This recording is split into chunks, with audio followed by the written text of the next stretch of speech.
Assalamualaikum Sobat Beriman. Kali ini, kita akan membahas tentang sosok Ya'juj dan Ma'juj, yang menjadi salah satu pertanda akan datangnya hari kiamat. Di dalam Al-Quran terdapat dua surat yang mengisahkan mengenai Ya'juj dan Ma'juj, yakni dalam surat Al-Kahfi ayat 83-106 serta Al-Anbiya ayat 95-98. Keduanya, digambarkan sebagai makhluk akhir zaman yang muncul setelah Dajjal dan Nabi Isa dengan sifat merusak dan sombong. Siapakah sebenarnya Ya'juj dan Ma'juj? Dan dari manakah mereka berasal? Berikut adalah penjelasan singkat mengenai sosok Ya'juj dan Ma'juj.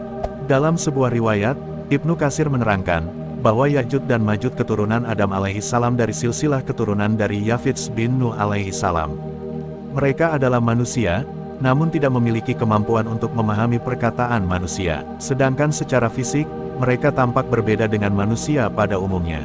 Al-Imam Ahmad meriwayatkan dari Ibnu Harmalah, Rasulullah Shallallahu Alaihi Wasallam bersabda, "Sesungguhnya kalian berkata tidak ada musuh, sementara kalian senantiasa memerangi musuh, hingga datang Ya'juj dan Ma'juj, bermuka lebar, bermata sipit, berambut pirang.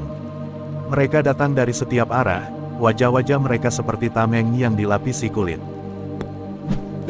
Ya'juj dan Ma'juj berada di bagian utara benua Asia, tepatnya di Mongolia dan bagian timur Turkistan. Mereka tidak mampu keluar dari wilayah tersebut, dikarenakan diisolir dinding tinggi yang dibangun Zulkarnain. Dinding tersebut perlahan mulai terbuka.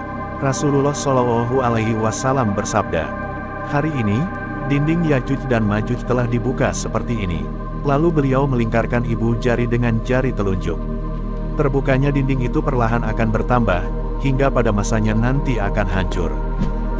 Syekh Abdurrahman bin Nasir, dalam bukunya Misteri Ya'juj Ma'juj, menjelaskan bahwa Ya'juj Ma'juj berjalan cepat, berpindah dari satu tempat menuju tempat lain. Dengan tergesa-gesa, mereka tidak sabar untuk berbuat kejahatan serta kerusakan di muka bumi. Ya'juj dan Ma'juj nantinya memiliki jumlah terbilang sangat banyak. Ketika keluar dari tempat persembunyian, mereka terlihat seperti air bah yang mengalir. Diriwayatkan oleh Imam Bukhari disiratkan bahwa, populasi manusia yang ada, apabila dibandingkan dengan Ya'juj dan Ma'juj adalah 1:999. Dalam hadis yang diriwayatkan An-Nuwas mengungkapkan, ketika Allah Subhanahu wa Ta'ala mengizinkan Ya'juj dan Ma'juj keluar tempatnya, mereka akan bergegas turun dengan cepat dari bukit-bukit yang tinggi.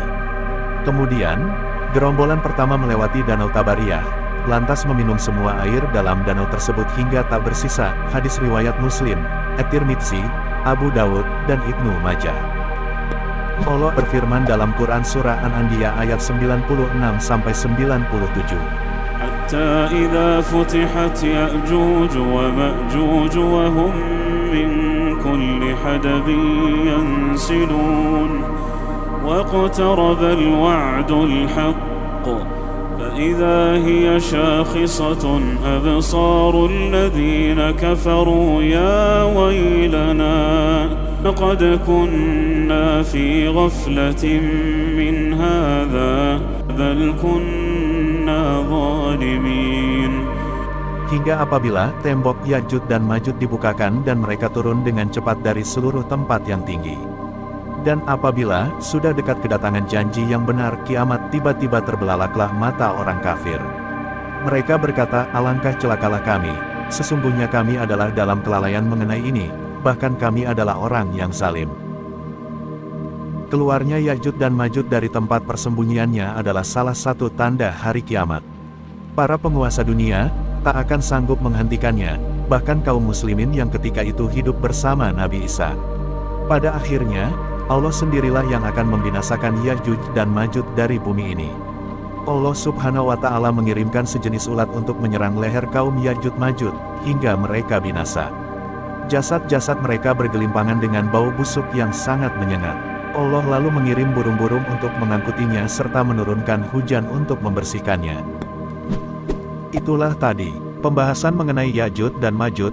Semoga bisa menambah wawasan serta memperkuat keimanan kita. Jangan lupa like, komen, subscribe, serta nyalakan loncengnya. Wassalamualaikum warahmatullahi wabarakatuh.